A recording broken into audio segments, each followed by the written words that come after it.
Et en même temps, nous avons vu même Ngoïka Sanji aussi annoncer une marche. En tout cas, à part Ngoïka Sanji, il y a d'autres membres de l'Union Sacrée qui annoncent des marches. Mais de leur côté, c'est pour soutenir la gratuité de l'enseignement, soutenir les actions du chef de l'État. Est-ce une provocation, Éric Bissel? Tout d'abord, permettez-moi juste de rappeler, pour le cas de ce qui se passe à Bukavu, oui. L'article 64 de la Constitution de la République démocratique du Congo qui nous met tous d'accord, Congolais que nous sommes. Tout Congolais a le devoir de faire échec à tout individu ou groupe d'individus qui prend le pouvoir par la force ou qui l'exerce en violation des dispositions de la présente Constitution. Deuxième alinéa, toute tentative de renversement du régime constitutionnel constitue une infraction imprescriptible contre la nation et l'État. Elle est punie conformément à la loi. Oui. C'est-à-dire que simplement, ayons en tête que contre une institution légalement établie, qui trouve sa légitimité dans la Constitution, mais également par le biais de la population, on ne peut pas prendre des armes. Et donc, tout Congolais, légaliste qu'il soit, un citoyen doit pouvoir les dénoncer clairement. Si vous voulez le pouvoir, allez aux élections, faites de la politique, faites ce que vous avez à faire, mais vous n'avez pas le droit de tuer les militaires congolais, vous n'avez pas le droit d'assassiner les hommes et les femmes qui, eux, croient à la nation et croient à la République. Donc, s'agissant du 6, qui s'annonce être tout à fait houleux, il est vrai que d'un côté, on avait déjà ces rencontres entre la Mouka et plusieurs, les ennemis d'hier, à vrai dire. Hein, on a FCC, mais particulièrement le PPRD, mais également d'autres mouvements qui les rejoignent. Et de l'autre côté, il est vrai qu'on a découvert cette tactique qui consiste à faire une manifestation pour fragiliser et créer justement semer le doute entre les participants, sachant pas je vais dans quel camp en fait la manifestation la bise à côté nini, permets-moi de le dire en lingala, c'est qui crée une sorte de confusion, de cacophonie et qui peut-être dont l'objectif réel est de diluer, de rendre moins impressionnant le message qui est porteur d'un camp ou de l'autre.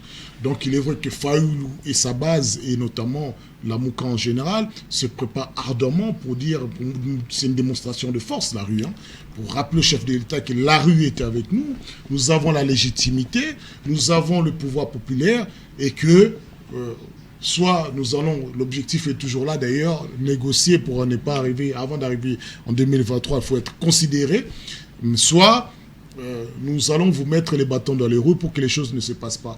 Mais l'autre aspect aussi, c'est que à travers tout ça, le FCC rappelle qu'il n'a pas...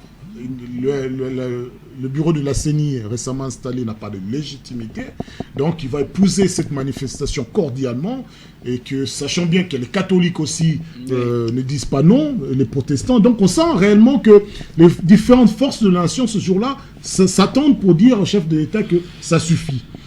Maintenant, c'est là toute la subtilité. Quel doit être le comportement du chef de l'État? On sait déjà que, premièrement, ce n'est pas le comportement du chef de l'État qui prime dans ce genre de manifestation. D'abord, le comportement du premier citoyen de la ville de Kinshasa. Oui. Est-ce qu'il va faire, comment il va procéder? Est-ce qu'il va interdire? En principe, on revient toujours sur le même schéma. Alors que nous sommes dans un régime d'information, donc il n'a pas à donner l'autorisation. Maintenant, si l'autre contre-manifestation vise à créer, à être la raison pour dire qu'il y aurait des risques, là on trouve tout à fait que pernicieux cette façon de procéder. Donc déjà, il voulait que certains axes, c'est-à-dire le premier citoyen de la ville, interdisait certains axes pour que ça ne crée pas... Moi, j'ai créé l'impact visuel parce qu'on sait quand une foule descend le grand boulevard, il vient de l'aéroport qui vient vers Kinshasa. On sent que non, Congo est réveillé, Kinshasa est éveillé. Oui. Mais lorsque ce boulevard est vide, il est facile de dire qu'il n'y a pas eu, il n'y a pas eu, il n'y a pas eu. Donc, et après, il est vrai que cette marche, le chef de l'État va être particulièrement attentif parce qu'on est dans la dernière ligne, la ligne droite, qu'on le veuille ou non. avec l'installation de la CENI qui est malgré tout contestée dans le FCC dit on n'enverra personne dedans, faites ce que vous voulez à votre sauce. On sait que le chef de l'État n'a pas énormément de marge. Et moi, je voulais même commencer cette intervention en disant, le feu qui t'engayait sous. Finalement, j'ai l'impression qu'il y avait un peu de jugeote et un peu de raison dans le précaré du chef de l'État. Quelqu'un qui arrive à le faire remettre dans le bon rail, il n'est plus là.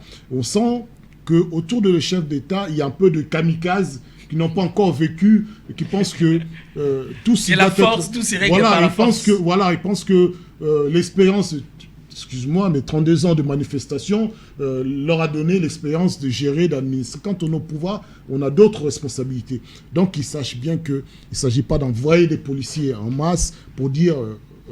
envoyer des gaz lacrymogènes, empêcher les gens de manifester, mais il est ici question de gérer et de permettre à l'opposition de s'exprimer pour qu'on puisse voir réellement que, d'après tout, les revendications sont légitimes. Voilà. Et quand je regarde ce qui est où je parle également de RAM, vous avez entendu des échos, le ministre va maintenant interdire Non, mais il y a un communiqué qui a démenti.